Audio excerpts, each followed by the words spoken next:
শীতের প্রকোপ বাড়ছে, নামছে তাপমাত্রাও। আরো খবর জানাতে পাবনা থেকে যোগ দিচ্ছেন শাহিন রহমান। শাহিন, আজকে পাবনায় তাপমাত্রা কেমন, সেখানকার পরিস্থিতি জানাবেন। ব্রেকফাস্ট, টিফিন কিংবা স্ন্যাক টাইমে মজাদার আয়োজন মানে অল টাইম ব্রেড।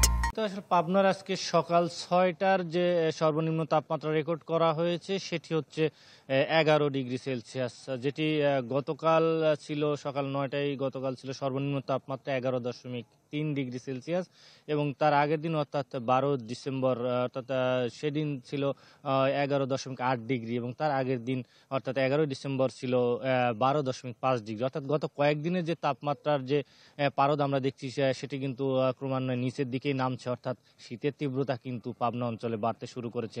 এবং গত কয়েকদিন আমরা দেখেছি যে আমরা এই মুহূর্তে দাঁড়িয়ে রয়েছি পাবনা সদর উপজেলার একটি মাঠে। সেখানে আমরা দেখতে পাচ্ছি যে কৃষক শ্রমিক কিন্তু এখানে মাঠে এখনও কিন্তু আসেনি, যে কারণে মাঠটা এখনও কিন্তু ফাঁকা পড়ে আছে। অর্থাৎ শীতের যে তীব্রতা, সকালেই উত্তরের হিমেল বাতাস, সেই বাতাসের কারণে কিন্তু মাঠে আসলে খুব সহজেই কিন্তু দাঁড়ানো যাচ্ছে না, অর্থাৎ শরীরে বেশ কাঁপুনি ধরাচ্ছে।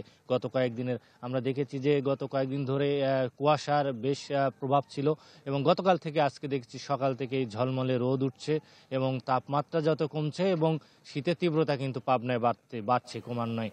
তো আগামীতে হয়তো আরও বাড়বে এমনটাই আশঙ্কা করেছেন আবহাওয়া অধিদপ্তর। এই ছিল সর্বশেষ অবস্থা। শাহিন, আপনাকে ধন্যবাদ।